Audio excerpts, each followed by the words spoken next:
இன்னைக்கு 1 கிலோ பாஸ்மதி பிரியாணி. ஒன்று Dindigul style mutton biryani செய்யப்போ வாசனைக்காக கொஞ்சம் மாற்றி செய்கிறோம். எப்படி இருக்கு? வேற லெவல்.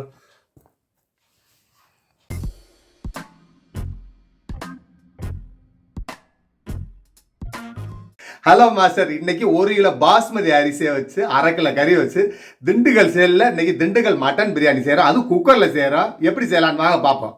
தக்காளி 200 கிராம், எலுமிச்சம்பழம் 1/2 பழம், மல்லித்தலை 1 கைப்பிடி, பச்சை மிளகாய் 5, முந்திரி 10 பீஸு, இஞ்சி 75 கிராம், சின்ன வெங்காயம் 100, பூண்டு 100, புதினா 1 கைப்பிடி, பல்லாரி 200 கிராம், பிரிஞ்சலை 3, பட்டை 4, கிராம்பு 5, ஏலக்காய் 5, தயிர் 100 மில்லி, எண்ணெய் 200, நெய் 100, உப்பு தேவைக்கு, பட்டை கிராம்பு ஏலக்காய் 2 ஸ்பூனு, வர மிளகாய்த்தூள் 2 ஸ்பூனு, பாஸ்மதி அரிசி 1 கிலோ, மட்டன் 1/2 கிலோ.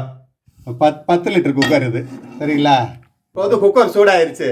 நம்ம ரீஃபண்ட் ஆயில் நெய்யை ஊற்றிட்டு நறுக்கி வச்சிருந்த பல்லாரி புதினா போட்டு மிளகாத்தூளை போட்டு வதக்கலாம். வாங்க. ரீஃபண்ட் ஆயில், நெய்யுங்க, பல்லாரி, புதினா, மிளகாய்த்தூள்,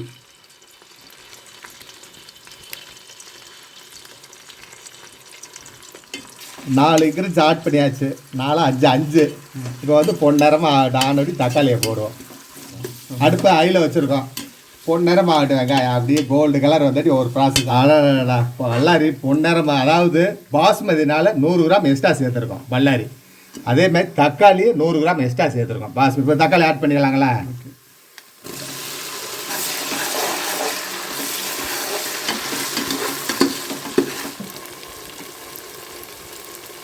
இப்போ தக்காளி நல்லா வணங்கிடுச்சு. சின்ன வெங்காயத்தை ஆட் பண்ணிக்கலாம்.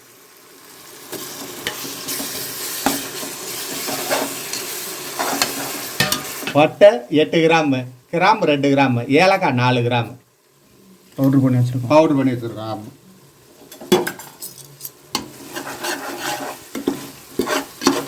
நேச்சுரலாகவே சீரக சம்பா செஞ்சோன்னா அந்த கலர் வந்துடும். பாஸ்மதி சும்மா கலர் இல்லாமல் இருக்கும். அதனால் சின்ன வெங்காயம் பட்டையும் எண்ணெயில் போட்டோம். பாருங்கள் கலர் வருதுங்களே, அதுக்காக தான் எண்ணெயில் போட்டிருக்கோம். இப்போ எப்பயும் போல் ஆட் பண்ணிக்கலாம் கறி, இஞ்சி, பூண்டு எல்லாம். சரிங்களா? இப்போ இந்த ஸ்டேஜில் அடுப்பை சிம்மில் வச்சுட்டு நம்ம பாஸ்மதி அரிசி ஊற போடலாம். ஒரு 3/4 மணி நேரம் ஊற போட்டோம்னா கரெக்டாக இருக்கும் உங்களுக்கு.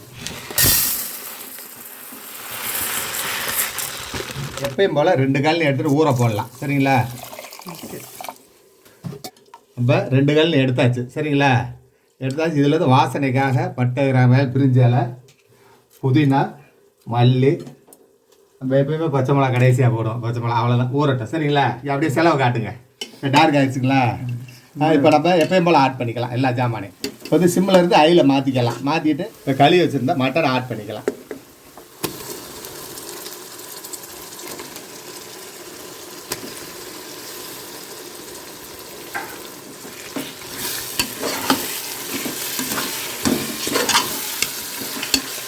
பூண்டு, இஞ்சி, முந்திரி, மல்லித்தலை,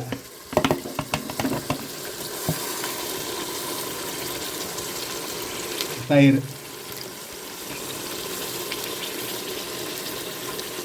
இஞ்சி பூண்டு அரைச்ச பாத்திரம், அது செலவு தண்ணி ஒரு 1 கிளாஸ் ஊற்றிக்கலாம். மூடியை பெரட்டி போட்டு வேக வைப்போம். அடுப்பில் கழட்டிட்டு மூடியை பெரட்டி போடுவோம். அடுப்பு ஹையில் தான் இருக்கு. ஹையில் தான் இருக்கு. கறி வந்து உங்களுக்கு இளங்கறி தான். நீங்கள் அப்படி இல்லாட்டி எப்பயும் போல் தாளிச்சு விட்டு ஒரு 2 விசில், ஒரு கிளாஸ் தண்ணி ஊற்றி 2 விசில் விட்டுட்டு அப்புறம் இஞ்சி பூண்டை போட்டுக்கலாம். முத்தின கறிண்டா. இப்போ அடுப்பு ஹையில் இருக்குது. 3 நிமிஷம் ஆயிடுச்சு. செலவு கொதி வந்துருச்சு. வாங்க திறந்து பார்ப்போம்.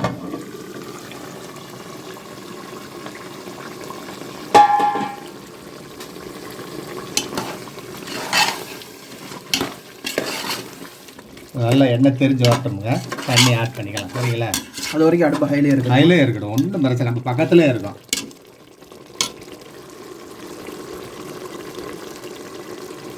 மாஸ்டர் ஒன்றுக்கு ஒன்று கறி போடலையா? ஒன்றுக்கு அரை போட்டிருக்கோம். அது பட்ஜெட் பிரியாணி தான் இது போட்டிருக்கோம். நீங்கள் 1 கிலோ கறி போட்டீங்கன்னா 1 கிலோ அரிசி போட்டீங்கன்னா 30 கிராம் இஞ்சி, 30 கிராம் பூண்டு, 30 கிராம் சின்ன வெங்காயம் சேர்த்துக்கோங்க. இதான் நாங்கள் கறினால குறைச்சிருக்கோம் செலவை. சரிங்களா? இது பட்ஜெட் தான். சிம்பிளாக இருக்கும் செலவு. பார்ப்போம். நல்லா வந்துருச்சு உங்களுக்கு கறி எல்லாம் அப்படியே மல்லியப்பா வந்துக்கிட்டு கொஞ்ச நேரம் சரி அவங்க பார்ப்போம். நீ பார்த்துட்டு உப்பு போட்டுடலாம். உப்பு போட்டால் வேகாது, அதுக்காக தான். இந்த பாஸ்மதிக்கு நல்லா வெந்திருக்கணும் கறி மல்லியப்பா. மாஸ்டர் பார்த்துடலாமா? அதெல்லாம் அப்பப்போக்கு சிம்மில் ஐயில் நின்று மாற்றி மாற்றி கறி வேகிற வரையும் பார்த்துக்கணும். எங்கிட்டு போயிடக்கூடாது. ஓகே. ஏன்னா கேஸ் ஆகிறோம். கறி வந்து சார் பார்க்கலாங்களே. காட்டுங்க. ஓகே. உடையுது. இப்போ உப்பு போட்டுடலாம். அடுத்த ரவுண்டு உப்புக்கு ஒரு வேக்காடு கொடுப்போம். ஒரு 35 கிராம் வரும். ஓகே. தேவையான நீங்கள் ஏற்றிக்க. சரிங்களா? அரிசி தான் கலர்ஃபுல்லாக ஊறிக்கிட்டு. ஆமாங்க. எப்போவுமே ஒயிட் கலர் போர் அடிக்கும். இன்னைக்கு கலரு நிறைய டிஷ் இருக்குது நம்மள்கிட்ட. ஒன்றா செய்வோம். ஒன்றும் டயம் கிடைக்க மாட்டேங்குது. ஏன்னா இப்போ தான் நம்ம சேனல் ஆரம்பித்து 2 வருஷம் தான் ஆகுது. சரிங்களா? 2 வருஷம் ஆயிடுச்சு. ஆகி ஆமாம் செய்வோம். ஒன்றா செய்வோம். ஆனால் மக்களுக்கு நல்லது தான் செய்யணும். கெடுதலுக்கு வேலையே இல்லை. இதெல்லாம் எந்த இயற்கையான ஜாமானுங்க என்ன இருக்கோ அதான் போட்டு செய்யணும். மாஸ்டர் இப்போ ரெகுலராக நம்ம இப்போ 2 ஸ்பூன் மிளகாத்தூள் போட்டிருக்கோம். சரி. இது கரெக்டாக 1 கிலோவுக்கு 2 ஸ்பூன் மிளகாத்தூள் தான் எல்லாத்துக்கும் தெரியும். உப்பு அதே மாதிரி போடுறோம். ஓகே. அது கடைசியில் ஆனால் தம் போடும் போது உப்பு ஒரு புளி பார்க்குறான். பத்தமாக போதும். ஒரு லேஸ் கறிக்கு கம்மியாக பிடிக்கும். நல்லா சக்கை கறிக்கு கொஞ்சம் அதிகமாக பிடிக்கும். அதான் முன்னப்பிண்ட வரும். அதுவும் கறிக்கு தகுந்த மாதிரி வரும். அதே மாதிரி கறி எக்ஸ்ட்ரா கொடுத்தாலும் மாறும். சரிங்களா? ஆமாம். 1.5 லிட்டர் தண்ணி ஆட் பண்ணிக்கலாம் வாங்க. ஏன்னா நல்லா தெரிஞ்சு வந்துருச்சு. ஆமாம். 1/2 1.5 லிட்டர் மூடியை பரட்டி போடுவோம். கொதி வரட்டும். சரிங்களா? மூடியை பரட்டி போட்டுக்கலாம். அடுப்பு அதில் தான் இருக்குது. கொதி வரட்டும். அரிசி ஆட் பண்ணிக்கலாம். இப்போ வந்து ஒலை கொதி வந்துருச்சு. பாருங்க அப்படியே ஒலை கொதி வந்துருச்சு. சரிங்களா? அரிசி வந்து 90% ஊறி இருக்குது. 10% ஊறணும். அதனால் சிம்மில் அடுப்பை வைப்போம். ஒரு 10% ஊறட்டும். சரிங்களா? ஊறிடுச்சு. இப்போ வடிகட்டிக்கலாம். கை போடாமல் சூப்பராக வடிகட்டணும்.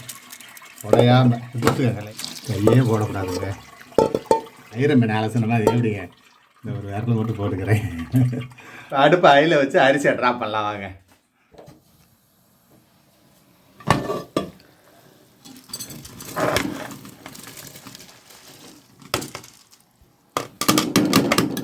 அப்படியே பொழுப்புடா அப்படியே இருக்கணும். லைட்டாக கொதி வரட்டுமுங்க. அப்படியே கிண்டலாம். இப்போ கொதி வந்துச்சு பாருங்க. இப்போ எலுமிச்சம்பழம் அரைப்பழம் போட்டு கரண்டி பின்னாடி திருப்பிடுங்க. பார்த்தீங்களா? அப்படியே கேட்டால் பெரிய கரண்டி போட்டால் உடச்சிருங்க. அரிசி மேய் வந்துட்டு சிம்மில் வச்சுக்கலாம். சரிங்களா?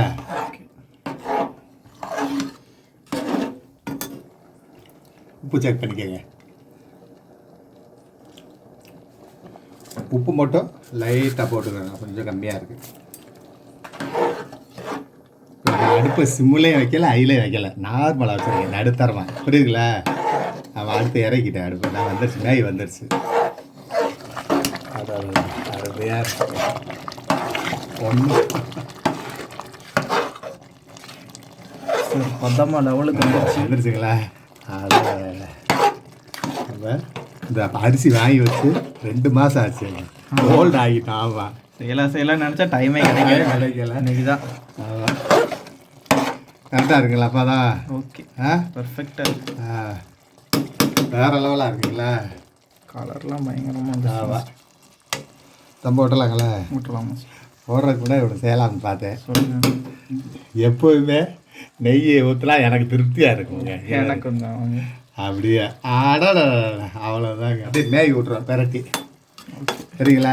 ஓகே. எல்லாமே சிம்மில் தான் நடக்குது. இந்த வேலை பூரா எப்படி இருக்குங்க? பார்க்க தரமாக இருக்கு. திண்டுக்கல் சீரசமா மாதிரி திண்டுக்கல் பாஸ்மதியாக போட்டாச்சு. இப்போ மூடியை போட்டலாங்களா? இலையை போடுங்க. ஆஹா, என்னங்க இவ்வளோ குறியாக இருக்கீங்க. பரவாயில்லையே, வேறு லெவலில் இருக்கீங்க. நான் கூட மறந்துட்டாலும் நீங்கள் மறக்க மாட்டீங்க போல். விசிலை போடும். பக்கத்து அடுப்பு தான் சிம்மில் நமக்கு மூடியை போட்டு விசிலை போட்டாச்சு. சரிங்களா? ஒரு 30 செகண்ட் சிம்மில் வைப்போம். சின்ன அடுப்புக்கு மாற்றிக்கலாம். இப்போ எப்போயும் போல தான் நம்ம சீரக சம்பா வைக்கிற மாதிரி சின்ன அடுப்பில் ஏர் பிடிக்கிறதுக்காக 30 செகண்ட் ஐயில் வச்சுட்டு 3 நிமிஷம் ஸ்லோவில் வைப்போம். வச்சுட்டு அரை மணி நேரம் தம்மு, அரை மணி நேரம் உடச்சி பார்ப்போம் பாஸ்மதியை. 30 செகண்ட் காற்று பிடிச்சிருச்சு. இப்போ நம்ம 3 நிமிஷம் சிம்மில் வைப்போம். 3 நிமிஷம் ஆயிடுச்சு. அடுப்பை ஆஃப் பண்ணிவிட்டு அரை மணி நேரம் சென்று பார்ப்போம். வேறு லெவலாக இருக்கு. வாங்க, பிரியாணி தம் ஆயிடுச்சு. இப்போ ட்ராப் பண்ணிக்கலாம். சட்டில் அரண்டி விட்டு அழுந்தோம்னா உடஞ்சி போயிடும். வாங்க, அப்படியே ட்ராப் பண்ணிக்கலாம்ல. பாருங்க பாருங்க,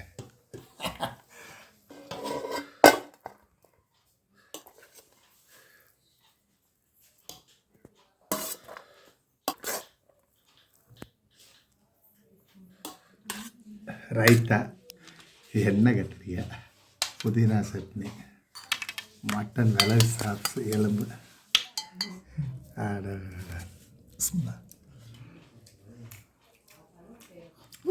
கறியில் மல்லிகைப்பா,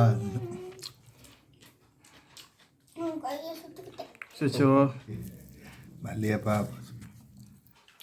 டாப்பாக இருக்குங்க. எப்படி இருக்கு இம்ரான்? எப்படி இருக்கு?